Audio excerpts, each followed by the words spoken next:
Today I want to have some fun and look at the humorous part of quilting. And that means taking a look online at those really fun posts that you see that take some aspect of life, quilting, some aspect of our human experience and turn it into a meme.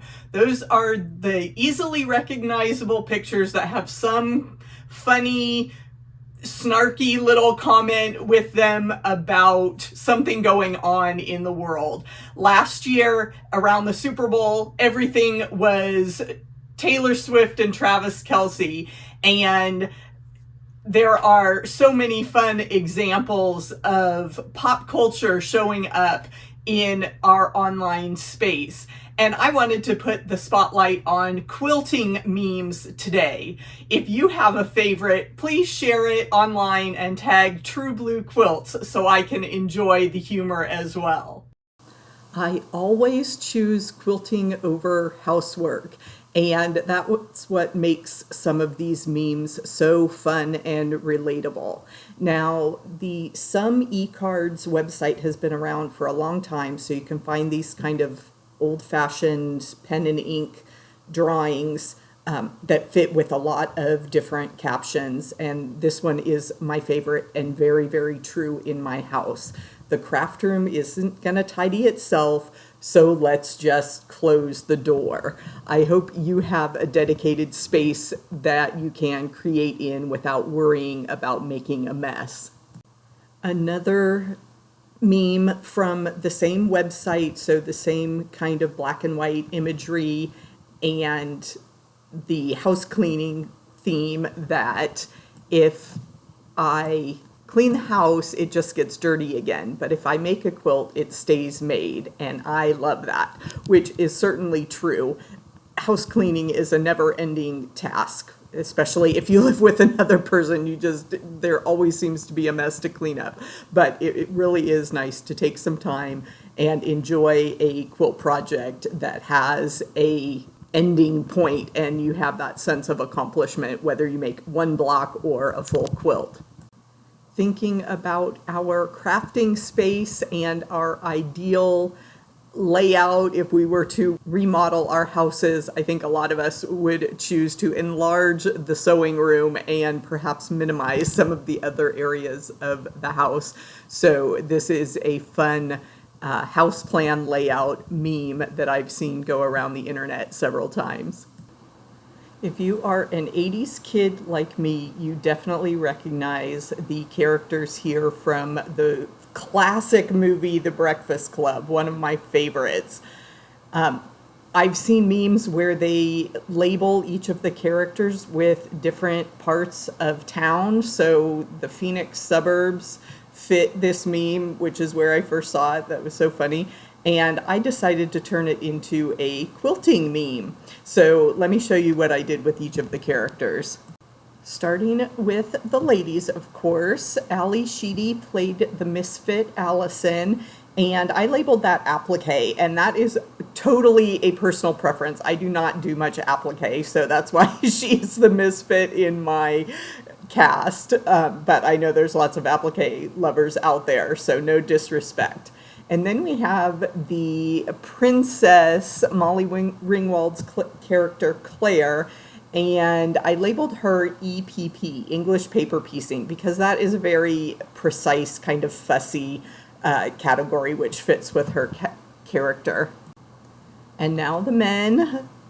Judd Nelson, my high school crush, oh my gosh. And of course, the bad boy romantic interest.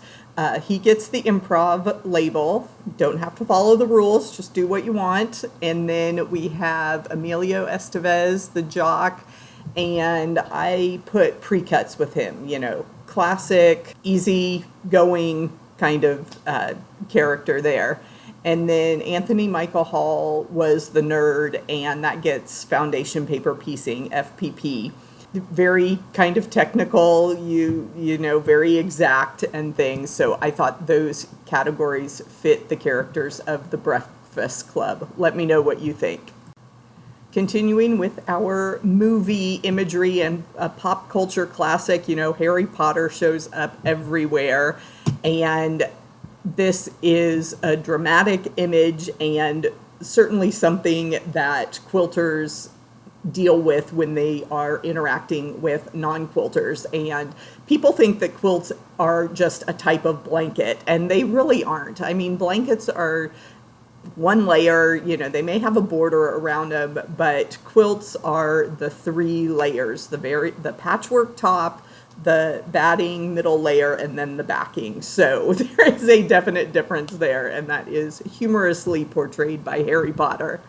Moving on from memes to our love of fabric, and we know pop culture influences fabric collections, and you can see that here with the Liberty fabrics that are drawing their inspiration from Bridgerton. So all those lush florals from the Regency period and, you know, the Victorian era, beautifully depicted here in this fabric. And I found these on the Fat Quarter Shop website, so I'll put a link below, and I may earn a small commission if you shop today with that link, so I appreciate your support.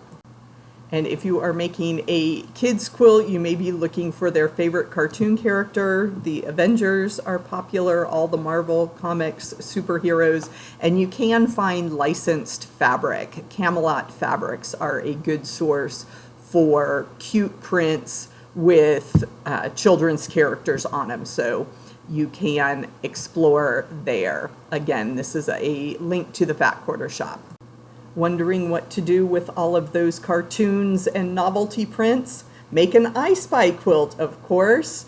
And this is one of my original patterns. I call it the Snowball I-Spy because it's very easy to cut charm squares out of your novelty fabric, put a coordinating color around all of them to give it the quilt a cohesive feel, and use those snowball corners to make your blocks. Enjoy! Another way to have fun quilting is to try something new. And I have my Little Bit Different collection for you to try. These are classic quilt blocks stretched in a new way to 6x9 rectangles instead of a typical 12x12 or 6-inch square quilt block. I hope you enjoy and have fun as well.